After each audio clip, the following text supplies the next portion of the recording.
চলছে আমার রাস্তা রাস্তা উদ্দেশ্যহীন, উড়িয়ে যাচ্ছে হাইওয়ে জুড়ে আরো একটা দিন, আরো অনেক অনেক দূর পরের শহর। চলতে হবে আমায় রাত্রিভোর, নেই যে আমার কোনো অবসর। যদি খুঁজে পাওয়া যেত একটা ঘর।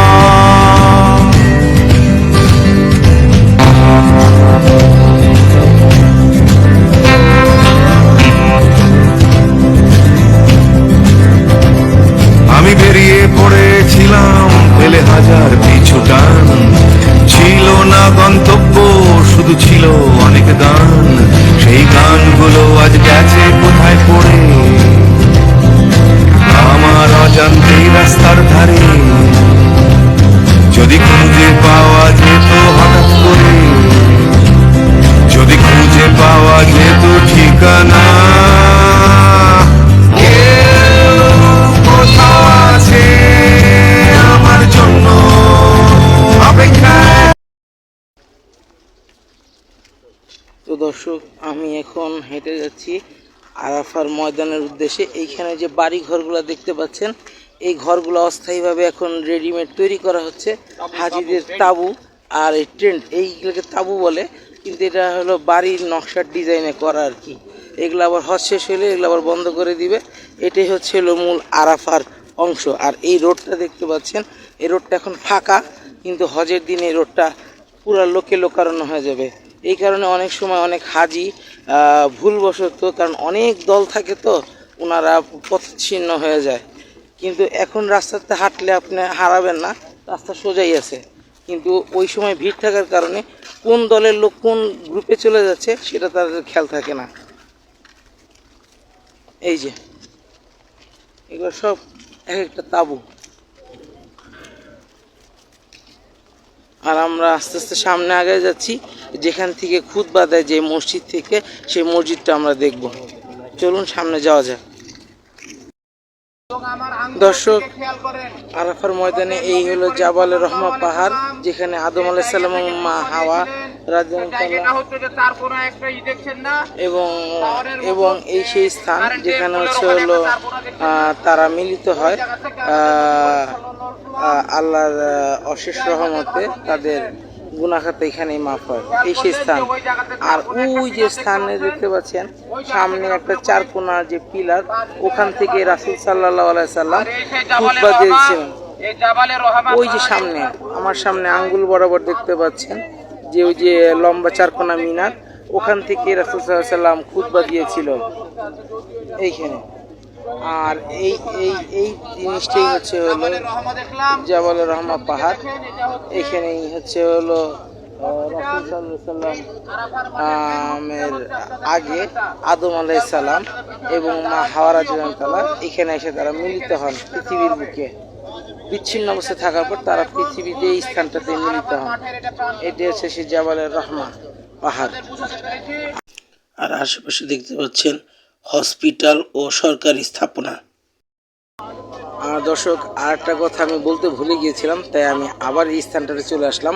সেটা হচ্ছে এইটা জাবাল রহমা বলার কারণ হচ্ছে হলো এখানে তারা আদম আলাইহিস সালাম এবং মা হাওয়া রাদিয়াল্লাহু তাআলা তারা তওবা করেন, এবং তাদের এই তওবার জন্য একটা দোয়া পড়া হয়, রব্বানা আতিনা ফিদ দুনিয়া হাসানাতা ওয়া ফিল আখিরাতি হাসানাতা ওয়া আযাবান নার। এই জিনিসটার এইখান থেকেই পড়া হয়। আর এইখান থেকে পড়ার কারণে হচ্ছে হলো তাদের এই দোয়াটা কবুল হয়। আর এখান থেকে সেই দোয়াটা সবসময় হাজিগণরা পাঠ করেন। তো দর্শক, চলুন আমরা আস্তে আস্তে সামনের দিকে যাই, যে এই জাবালে রহমত পাহাড়ের উপরের চূড়ায় উঠে আপনাদেরকে সেই স্থান থেকে দেখানোর চেষ্টা করি।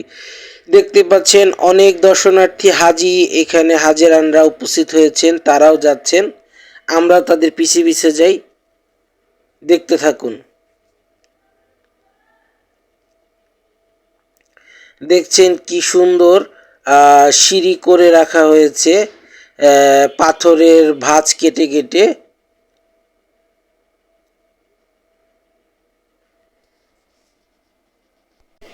আর সেই পথ ধরেই অনেক হাজিরা উপরের দিকে উঠে যাচ্ছেন, তাদের সাথে আমরা উপরের দিকে উঠছি। আপনারা দেখতে থাকুন আমাদের এই কার্যক্রম।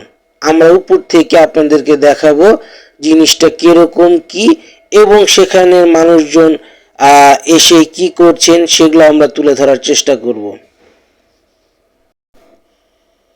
তো দর্শক, আমরা উপরে উঠে এসেছি আর দেখতেই পাচ্ছেন যে উপর থেকে এটার ভিউ দেখতে কিরকম।